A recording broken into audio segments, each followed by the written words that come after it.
नमस्ते friends, welcome to my channel. और देखिए, अब ये है सुबह के 4:15 का समय और आज है नवमी का दिन। तो आज हमें नवमी पूजनी है, तो मैं आज सुबह से जल्दी उठ गई हूँ। तो इस तरह से सबसे पहले मैं अपनी बेड बेडशीट वगैरह को डस्टिंग करती हूँ, झाड़ कर बिछा देती हूँ। तो रात की बेडशीट वगैरह हमें ठीक से बिछा लेनी चाहिए, जिससे नेगेटिविटी दूर हो जाती है और मैं ये सभी अब काम अपना समय से कर लेती हूँ। यदि हम सुबह जल्दी उठते हैं तो हमारे पास काम सही समय पर हो जाते हैं। देखिए, रात को ही मैंने रसोई साफ करके छोड़ दी थी। सुबह बस मैंने एक गीला कपड़ा मार के इसको साफ कर लिया है, क्योंकि रात के समय छिपकलियाँ हैं, कॉकरोच वगैरह हैं, वो सब घूम जाते हैं। तो मैं इस तरह से रसोई में एक कपड़ा जरूर मार देती हूँ और झाड़ू लगाने के बाद मैं पोछा लगा रही हूँ। और पोछा जो है मैं खुद ही लगाती हूँ। इससे क्या है, एक तो एक्सरसाइज हो जाती है और दूसरे हमारे हेल्थ बनी रहती है, बॉडी फिट रहती है। यदि हमें एक्सरसाइज का समय ना भी मिले तो भी हम इस तरह से एक्सरसाइज कर सकते हैं। अब देखिए, समय है दोपहर का, तो 10 बजे के करीब मैंने कन्याओं को जिमाया है। सुबह की मैंने पूजा 8 बजे तक कर ली थी, हवन वगैरह। और भोग में मैंने बनाया है हलवा और खीर और पूरी। तो कलश का मैंने विसर्जन कर दिया है। कुछ यहाँ पर एक बात आती है कि कलश विसर्जन करने के बाद क्या करना चाहिए। तो एक नारियल तो मैं देखिए लड़कियों को बांट देती हूँ, जो कि सप्तमी को हमें मंदिर से मिलता है। और दूसरा जो नारियल यहाँ कलश पे रहता है, उसे मैं बांध के कपड़े में गणेश और लक्ष्मी जी के साथ में और थोड़े से नौरते के साथ में मैं अपनी तिजोरी में रख देती हूँ। तो एक तो इस तरह से है, या फिर आप इसको नौरतों के साथ में गणेश लक्ष्मी को अपनी तिजोरी में रख लीजिए। जोत है, जोत को हम थोड़ा सा खिसका देंगे, क्योंकि जोत अभी जल रही है। तो इस तरह से इसका भी विसर्जन हो जाता है और जल को हम सूरज भगवान को दे देते हैं, सूरज को चढ़ा देते हैं। तो इस तरह से हमारा ये विसर्जन हो गया। अब कन्याओं की बारी है, तो मैं कन्याओं को इस तरह से 9 जगह पूरी लगाकर उन्हें दक्षिणा और वस्त्र के रूप में कलावा अर्पित करती हूँ। और जो कुछ गिफ्ट वगैरह है वो मैं दे देती हूँ। मैं यहाँ पर पेंसिल वगैरह भी देती हूँ। तो इस तरह से मैं अपनी कन्याओं का पूजन करती हूँ। 9 दिनों में हमें कन्याओं को थोड़ी सी अपनी जो कुछ भी देते हैं उसका मतलब काफ़ी हमें लाभ मिलता है। माता रानी प्रसन्न होती है। और यदि छोटी कन्याएं हमारे घर से प्रसन्न होकर जाती हैं तो वे माता रानी की कृपा दृष्टि हम पर बने रहती है। अब देखिए, दोपहर के बाद जब मेरा सारा काम निमट गया तो मैंने अपना थोड़ा सा ये आइडिया शेयर कर रही हूँ। मैंने बनाई है लड्डू गोपाल जी की ड्रेस। एक ड्रेस मैंने 2 दिन पहले शेयर की थी, आपको पसंद आई होगी। तो अब मैं ये 4 से 5 नंबर के कान्हा जी की ड्रेस बता रही हूँ। तो इसके लिए मैंने ये पेस्टिंग वाली बुकरम ली है और ये जो स्क्वायर पीस है 12 बाई 12 का है। अब मैं इसको यहाँ पर 1.5 इंच पर निशान लगा के, तो इस तरह से मैं यहाँ पर गोलाई में इसको कट कर लूँगी। यहाँ से इस तरह से गोलाई लगा के इसको काट लूँगी। और यहाँ से ये मैंने 5-5 इंच रखा है और इसको मैं इस तरह से निशान लगाकर गोलाई में काट लूँगी।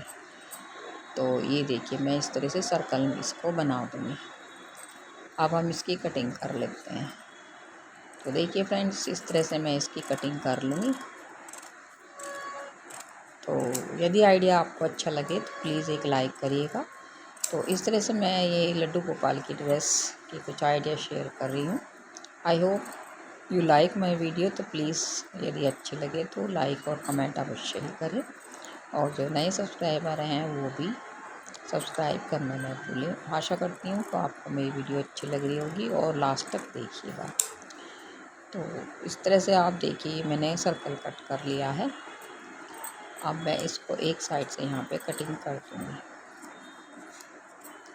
अब हम कपड़ा लेंगे और कपड़े पर इसको पेस्ट कर लेंगे। एक साइड से मैं इसको पेस्ट करूँगी और दूसरा मैंने इसको स्टिच कर दिया है नीचे की साइड। तो दोनों पीस मैंने ऊपर नीचे रख कर इसको सिलाई लगा दी है किनारे पर। और इस तरह से किनारे पर ही मैंने फ्रिल लगा रखी है, आप देख सकते हैं। और फिर उसके ऊपर ये लेस लगाकर 2 तरह की मैंने लेस से इसे डेकोरेट किया है। और जो साइड का पार्ट्स है वहाँ पर हम इस तरह से पहले हम ये पट्टी लेंगे कमर के लिए। कमर जो इसकी है मैंने वही 7 इंच रखी है, 7 से 7.5 इंच आप रख सकती हैं। तो देखिए फ्रेंड्स, इस तरह से मैं अभी 1.5 इंच की पट्टी कट करूँगी यहाँ पर, देखिए इस तरह से।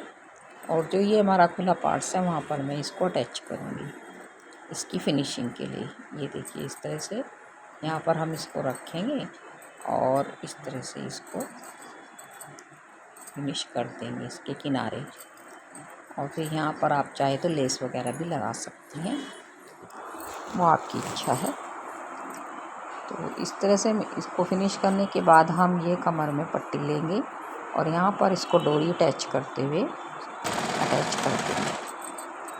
तो चलिए इसको कर लेते हैं। ये देखिए मैंने इसमें किनारे फिनिश कर दिए हैं और यहाँ पर अब मैं इसकी कमर की पाइपिंग से इसको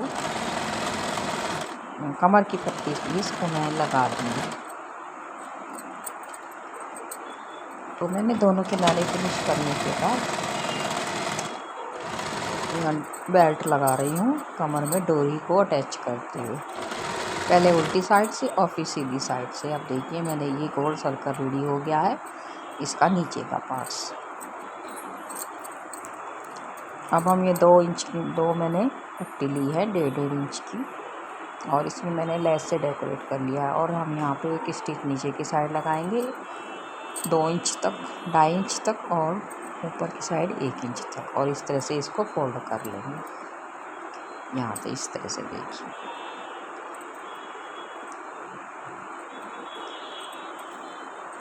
तो ये हमारी बनकर रेडी हो गई है। ऊपर की चोली का पार्ट हमारा बन गया है, अपर पार्ट्स। अब या तो हम यहाँ इसको अटैच कर ले, लेकिन नहीं, ऐसा नहीं है, हमने केवल इसको अलग बनाया है। तो ये वाली ड्रेस मैंने पहले शेयर की थी और इसे पहनकर कान्हा जी बहुत खुश हुए और बहुत ही क्यूट भी लग रहे थे। तो अब मैंने ये दूसरी ड्रेस बनाई है। तो ये थोड़ी छोटी है, यानी कि 5 नंबर के कान्हा जी के लिए, वो मैंने 6 से 7 नंबर के कान्हा जी के लिए बनाई थी, वो बड़ी भी थी। अभी इसको बिल्कुल फिट आ रही है, देख सकते हैं आप। तो इस तरह से हमारे लड्डू गोपाल जी को ये ड्रेस फिट आई है। तो आप ये 5 से 6 नंबर के कान्हा के लिए ड्रेस बनाकर रेडी कर सकती हैं। आइडिया कैसा लगा? से आप लड्डू गोपाल की ड्रेस घर पर ही बनाकर रेडी कर सकती है। बाज़ार से ये 200-250 के रूप में भी मिलती है और मैंने इसको केवल 50 रुपये में बनाकर